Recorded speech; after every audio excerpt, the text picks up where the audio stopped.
She learned early that real life did not announce danger with sound or speed. It arrived quietly, hiding in routine and repetition. The restaurant taught her this lesson every night through patterns she memorized without trying: tables, faces, footsteps, breaths, and the way tension changed the air. She moved through the dining room like part of the furniture, unnoticed by design, carrying plates, wiping surfaces, listening without appearing to listen. People spoke freely around her because they believed she did not matter, and that belief made her dangerous in a way she never asked for. Most nights were the same. Loud laughter, false smiles, money passing hands under tables, deals disguised as dinners. She learned which guests demanded attention, which ones demanded silence, and she learned that power preferred to be comfortable rather than loud. The dragon boss came on a schedule that never changed. Same day, same hour, same table. When he entered, the room did not freeze, but it softened like fabric. Underweight conversations lowered themselves without instruction. Eyes followed him, then looked away. She never stared at him. She did not need to. His presence was felt in how others adjusted, how servers walked straighter, how managers appeared suddenly to offer respect that looked like hospitality. He ordered the same meal and expected the same distance. Tonight began like every other night until it did not. The shift started smoothly, but something slipped out of place, like a note played wrong in a familiar song. She could not name it. At first only feel it pressing against her awarenesses. She refilled glasses. She noticed movement that did not belong. A man stood near the service corridor, wearing the right uniform, but carrying the wrong energy. His posture was to alert his gaze, too sharp for someone meant to blend into background noise. She passed him once, then again, and each time the feeling grew stronger. This man watched people, not tasks. He counted steps, angles, exits. His hand stayed close to his side, as if remembering something heavy and important. She understood then that noticing was no longer passive. It was a decision, and decisions carried weight. In that moment, the night changed direction, and so did she, even if no one else knew it. Yet the dragon boss arrived precisely when the clock behind the bar reached the hour. It always did. There was no announcement, no raised voice, no signal, yet the room adjusted itself as if trained to respond. Chairs shifted subtly. The straightened, laughter thinned into something careful. The staff moved with extra precision, knowing mistakes were more expensive around him. Even those who claimed not to fear him lowered their eyes when he passed. He wore nothing that marked him as dangerous: no weapons, no excess, no arrogance. His power lived in restraint and certainty in the way he took his seat, as if it had been waiting for him all along. She watched from a distance, while pretending not to. Her training taught her where to look without looking: reflections in polished surfaces, the way shadows bent around important people. The dragon boss never rushed, never scanned, never searched. He did not need to. The world came to him. When his drink was placed in front of him, he acknowledged it with a nod that felt heavier than gratitude. He did not speak much, but when he did, others leaned in. Instinctively she noticed how the room aligned itself around his presence, like iron drawn toward a magnet. Conversations bent toward his table without him asking. He listened more than he spoke, and when he spoke, it ended things. To most people he was a rumor wrapped in a man. To her, he was a fixed point in the chaos, someone whose patterns never changed, and that consistency made him predictable in a way few powerful men were. Predictable meant safe or dangerous depending on the night. Tonight something else moved beneath his calm. She felt it not from him but from the space around him, as if danger was approaching. Something solid and unforgiving. The dragon boss sat still, unaware that the rhythm of the night had already begun to fracture, and that someone human and unnoticed was about to step into the space between routine and consequence. She moved deeper into the rhythm of work, letting her body follow habit while her attention stayed sharp. The dining room felt louder now, not in sound but in intention, every movement carrying more meaning than it should. The man in the uniform shifted positions again. He was closer to the dragon boss table now, pretending to adjust something that did not need adjusting. His eyes flicked toward the exits, then back toward the table, then toward her. That was the moment certainty replaced suspicion. Will staff never watched each other like that. They trusted the flow, trusted the system, trusted the night to end normally. This man trusted nothing. She passed him with a tray balanced perfectly, and caught the faint outline beneath his jacket. Not a phone, not tools, but something heavy, something meant for one purpose. Her stomach tightened, but her steps did not change. Fear tried to speak, but she did not let it. She had learned that fear was loud and clumsy, and drew attention. Attention was dangerous. She remembered another night years ago when a fight broke out and everyone claimed later that they had seen nothing. That was how people survived, by shrinking, by becoming invisible, by letting harm pass through the room. Unchecked, she had promised herself then that if she ever saw the beginning of something terrible, she would not pretend it was invisible. The fake waiter adjusted his stance again, placing himself where the dragon boss would stand when he rose. That detail burned itself into her mind, because it meant planning, and planning meant time was running out. Her breath slowed as her thoughts sharpened. Options appeared and disappeared just as quickly. Running would solve nothing, speaking would end everything, staying silent would make her complicit. She understood then that the choice was no longer about safety, but about who she would be when the night ended. The room continued to laugh and eat, unaware that danger had already chosen its place and was waiting only for the right second to reveal itself. Time stretched into something thick and heavy as she carried plates from kitchen to table. Each step felt deliberate, as if the floor itself was watching to see what she would do next. Her mind worked faster than her body, mapping risks, outcomes, faces, reactions. She knew the rules of this world well enough to understand that warning the wrong person in the wrong way could erase her existence. The dragon boss was not known for mercy, but he was known for control, and control meant he valued information, especially information delivered quietly. Her hands trembled once when she reached the service station. She hid it by gripping the edge of the counter, until the shake past fear was still there, but it had become focused, sharp enough to cut through doubt. She searched for a pen, something ordinary, something forgettable. She found one tucked behind the register, chewed and fading blue ink, the kind no one would remember later. The words came to her not as sentences, but as fragments, clear, fast, and undeniable. 3 pieces of truth, small enough to hide and strong enough to warn. She did not write them yet. Writing made it real, and real meant there was no turning back. Instead, she folded a napkin, slowly smoothing it, as if performing a meaningless task. Around her, the restaurant continued its performance classes. Clinked, laughter rose, money bought comfort and ignorance. The fake waiter remained in position, steady, patient, waiting for his moment. She understood then that silence was also a decision, and that she had already chosen against it. The only question left was whether she would survive the choice. Her heartbeat slowed into a steady rhythm, matching her steps. She placed the pen in her apron and took a breath that felt like crossing a line. When she finally wrote the words, they were simple, direct, and stripped of emotion. Because warnings were not meant to persuade, only to inform. She folded the napkin once more and felt the weight of it settle into her hand, heavier than it had any right to. Beatty walked toward his table, felt unreal, like moving through water that resisted every step. She kept her pace, even neither rushed nor delayed, because anything unusual would draw the wrong kind of attention. She carried a glass she did not need to refill, using routine as camouflage.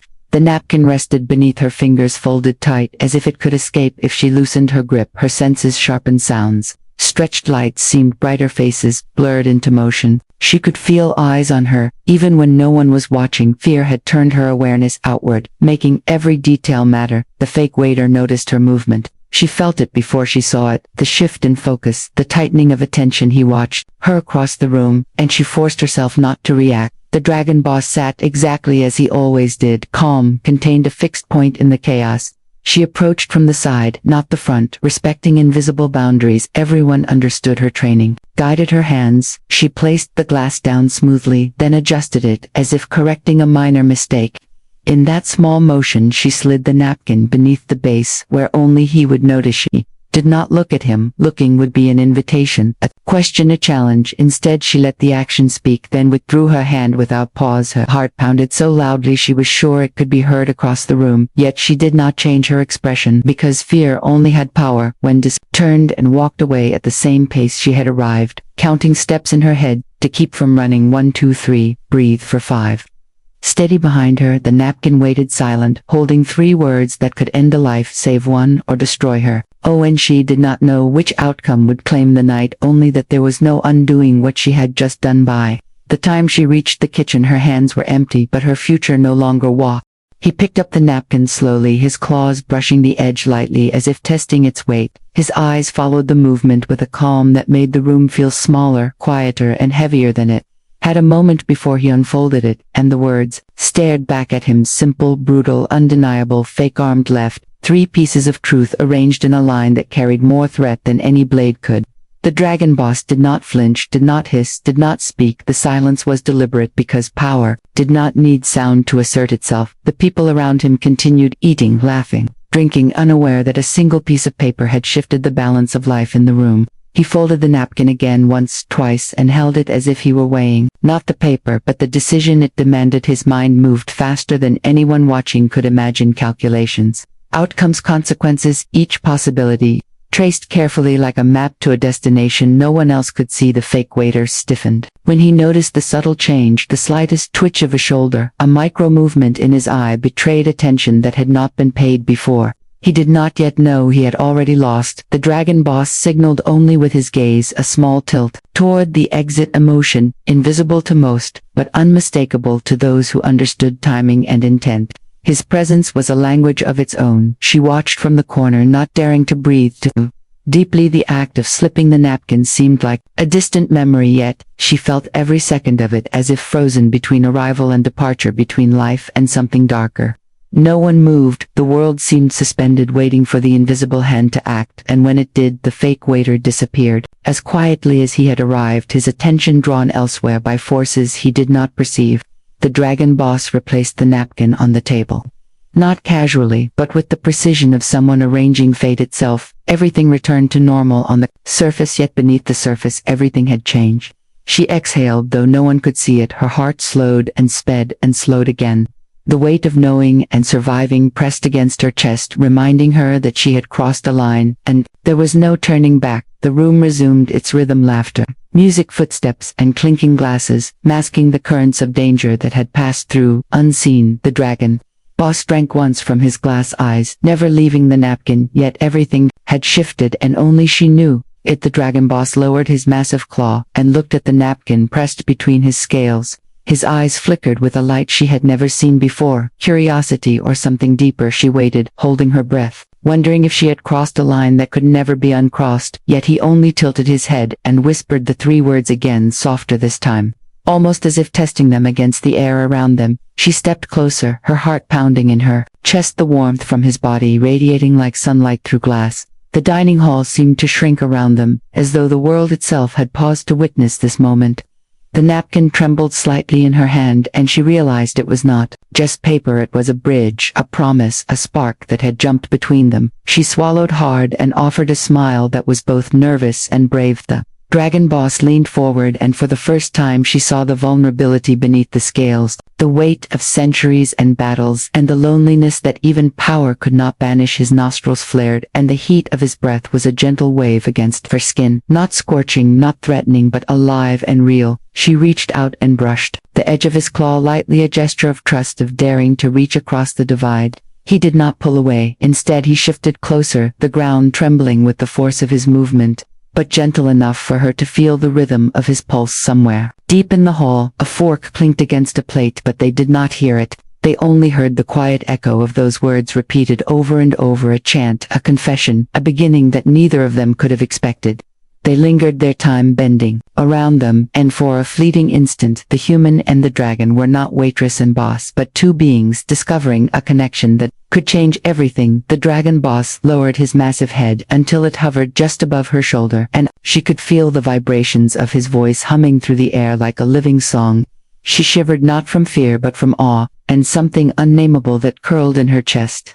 He blinked slowly, his golden eyes softening, and she realized he had never looked at her like this before, not as a waitress, not as someone who served meals, but as someone who mattered more than the world itself. She reached out, trembling her fingers, brushing against the warm roughness of his scales, and he shifted closer so that his snout nearly touched her hand. The napkin lay forgotten between them, a symbol that had done its work, the three words etched in her mind, echoing like a promise that needed no repetition. They lingered in the quiet space between heartbeats, a silence filled with understanding and danger and desire. Outside the hall, the night pressed against the windows, stars glittering like scattered jewels, but inside the room time folded in on itself. She could feel the heat of his breath mingling with the coolness of the air around them, and it made her dizzy with longing. The dragon boss let out a low rumble that felt like laughter, and perhaps it was, or perhaps it was something deeper, an invitation or a warning that she did not yet understand. She stepped closer, closing the last distance between them, daring to let her presence be known fully without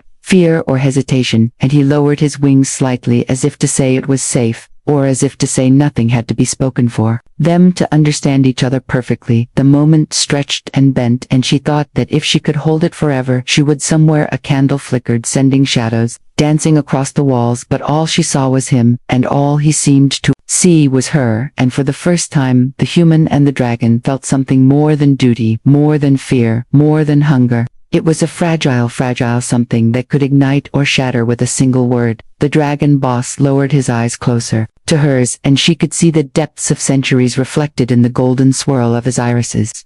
She felt as though she could drown and survive all at once in that gaze.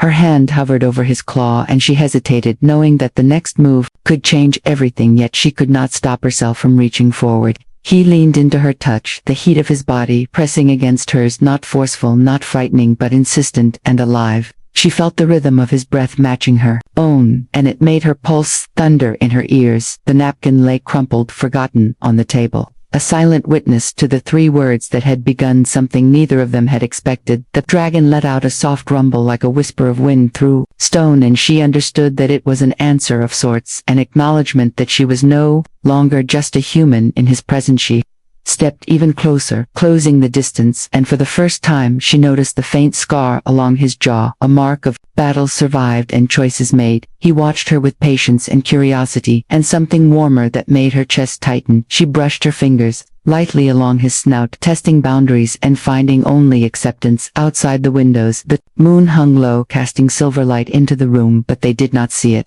They only saw each other, the human and the dragon, standing in the fragile space between worlds, between fear and trust, between longing and something neither could name fully. Yet he lowered his massive head until his snout was almost touching her hair, and she tilted her head, instinctively feeling the weight of him pressing softly against her shoulder. The warmth of his body was intoxicating, and she realized that every breath she took was shared with him, every heartbeat a quiet echo of his own. The hall seemed to hum around them, time stretching endlessly, and she knew that nothing would ever be the same, and that some invisible line had been crossed, and they were both too afraid and too eager to step back.